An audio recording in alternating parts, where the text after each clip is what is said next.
Hello and welcome back to the Young Voices Underscored podcast. I'm your host, Stephen Kent, Public Relations Manager and spokesperson for Young Voices. This week, we're going to talk about the presidential campaign and the town halls that have become sort of a fixture of the cable news nightly, schedule, where they are constantly on Fox and CNN having on Democratic candidates who, are going to sit down for an hour and talk about their vision for America, answer some tough questions here and there. And this was mostly pioneered by CNN. This has been sort of their ratings boon for the evenings to try to compete with Fox News, who crushes them on regular opinion commentary.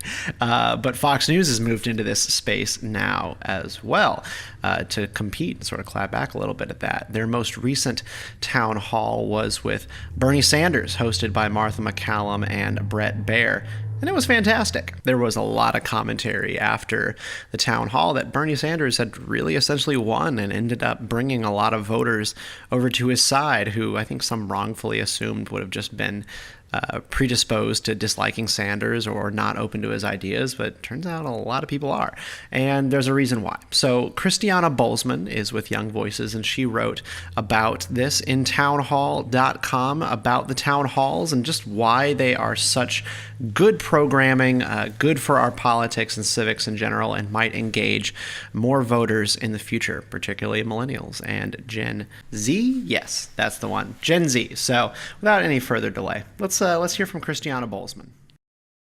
Kristiana wrote in townhall.com that respectful presidential town halls can attract millennials to politics. She writes, like much of the millennial generation, I would prefer to avoid political participation and the baggage that comes with it, but my view is changing in light of surprising civility and bipartisanship demonstrated in a recent Fox News town hall featuring Democratic candidates.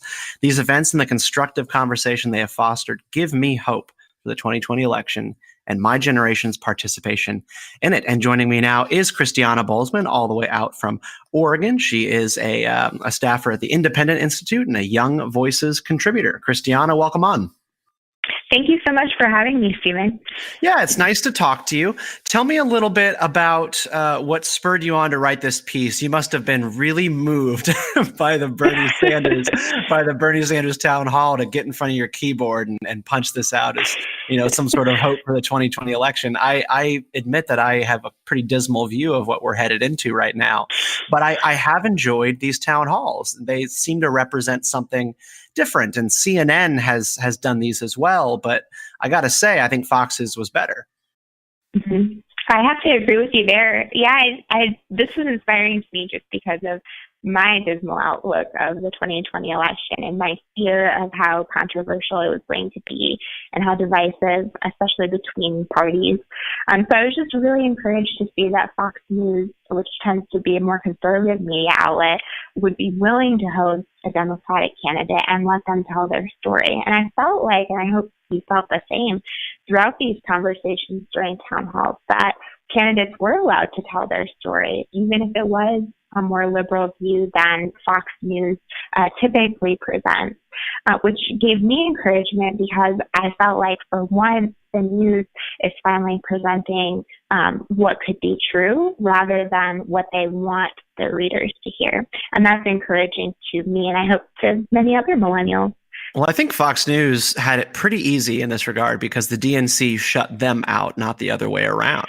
And For sure. they were able to sort of make a big PR play about like, all right, well, we're gonna send out invites to your folks for town halls anyways and give them a chance to talk to our viewers. And it gives them an opportunity, I think, to remind people that Fox News, as the number one rated cable network in the country, they don't just have Republican viewers. They actually just are on in coffee shops. They're on in barber shops. They're viewed by a lot of regular people across the aisle. I think the DNC really made a blunder when they shut off Fox News from having debates and gave them the ability to host these town halls and look better than them. Oh, for sure. And I think that's evident now that maybe more, or well, maybe not evident, but I'm hoping that more media outlets will follow Fox News' example, just seeing the benefit that's come about from it and the increased viewership. I saw the other day that Fox News Town Hall with Bernie Sanders had far more viewers than any of the CNN town halls so far. So if media outlets are out for viewers, this is an opportunity for them, and also an opportunity for their viewers to see both sides of the story, the conservative questions and the conservative commentary, along with some of the Democratic answers. Well, so what in your mind sets this apart from, say, CNN having on Marco Rubio, to talk about the 2016 election, or I guess the gun town hall that they had was quite different. But what sets the Fox tone of sitting down with Bernie Sanders apart from CNN having on a Republican? Sure. I think one of the biggest key differentiators here is just the contention that I expected would come about in the 2020 election following the contention from the 2016 election. So we saw that last year, 79% of voters felt that the media was pushing a divisive agenda. And I think that was evident in a lot of the town halls that you were seeing. You were seeing a lot of leading questions. You were seeing a lot of contentious remarks, both from the question askers on these media sites and from the candidates that were being interviewed and answering questions. What was pleasantly surprising to me about Fox News is that while there were some contentious moments, for the most part, the Fox News presenters were just sharing the questions from the audience, legitimate questions. Brett Baer and Michael McCallum. Yeah. Exactly. And they just had, it didn't feel to me as much of an agenda as we saw in the 2016 election. So that was a pleasant surprise. And I think that's what's going to engage more millennials, is that earnest conversation without an apparent agenda behind it. Well, I think I think that is true. When you speak to like millennials' interest in earnest conversation, and particularly, long form ways, millennials are the podcast generation. They're the generation that much prefers, 2-hour-long conversations on YouTube between Joe Rogan and ex guest than they do cable news and 5-minute interviews. But here's the thing. Are millennials actually as level-headed and nuanced as you say? Because I'm reminded of a 2015 study from Pew showing that people under 35 broke 40% in favor of limiting speech that is defined as or deemed offensive. And that number has only grown since then. And between that and what we're seeing happen on college campuses with political violence and the okaying of it on the grounds of freedom from verbal harm, I feel like I'm not seeing what you see when you sort of talk about a less extreme generation looking for more middle ground. They seem to have their own radical stripe. Well, that's true, but actually I think in some ways the article or the study that you shared is consistent with what I'm saying here.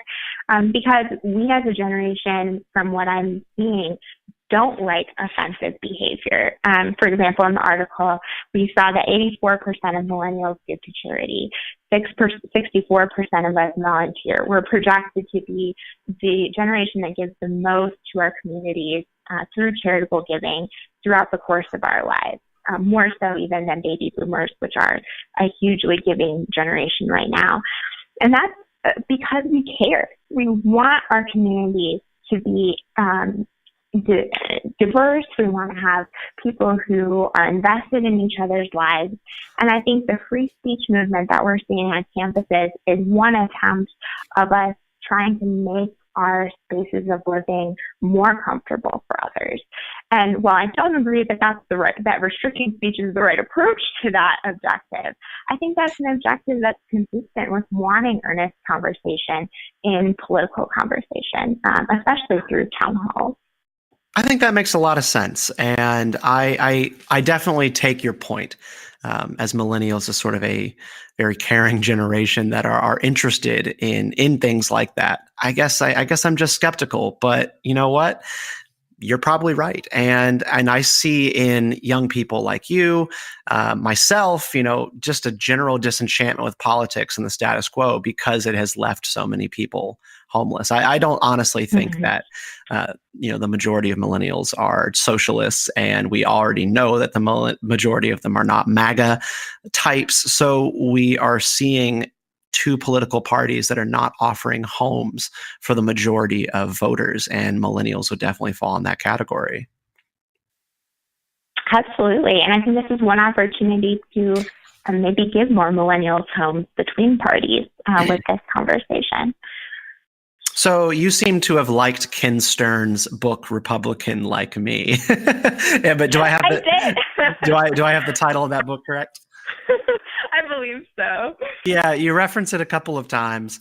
Ken Stern saying that everyday America is being misled by political parties and our political leaders in the press. And this comes from a guy who used to run NPR.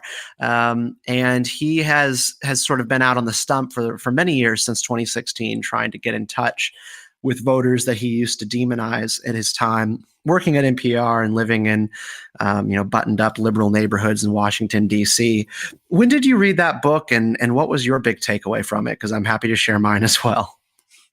Sure. Well, I was just looking over it earlier this month when I was starting to do some research for this article. I saw that town halls were coming up. I was curious to see what other people's views on the partisan divide in the United States was.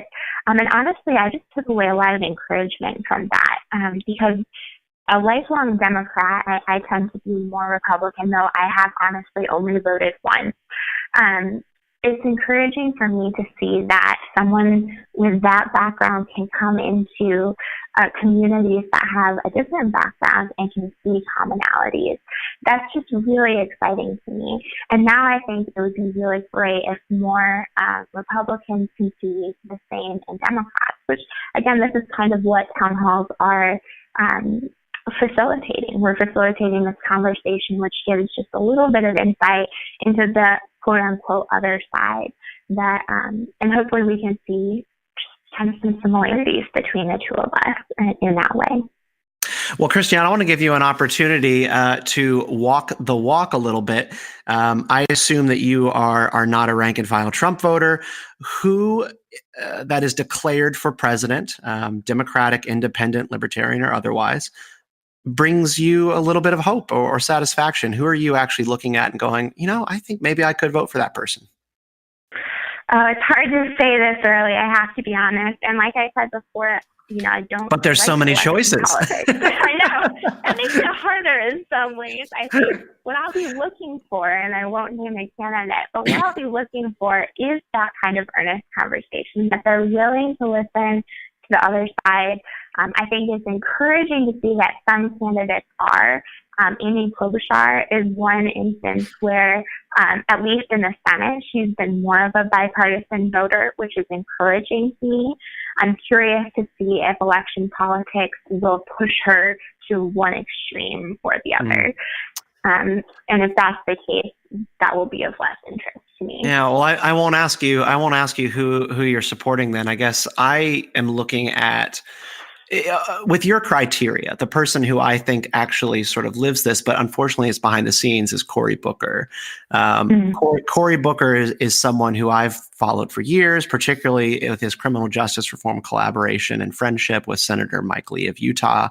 I see somebody who is interested in that befriending of the other side, having conversations, good faith arguments. And that tends to be something that he does behind closed doors. And then when he's out in front of cameras and on the Senate floor, it's an entirely different Cory Booker. And that's been something that's been hard for me to square. Actually, it's really not that hard to square. It's quite predictable for a politician. But exactly. What do you think of Howard Schultz? I don't know that much about him, so it would be hard for me to give an informed opinion. Yeah, Starbucks man.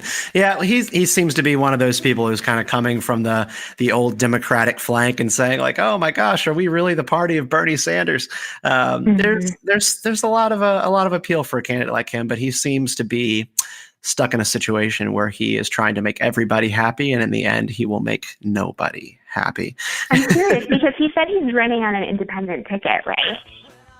That in itself could be interesting. Yes. It could, Bernie Sanders kind of tried to do that for a little while. That could be appealing because if you're not presenting a political agenda of the party that you're associating with, you're a little freer to have these earnest conversations, I think. Well, we should all be listening first. Christiana, thank you so much for coming on the podcast and talking to me today about these conversations that are being had on cable news and the political race for 2020. This has been fun.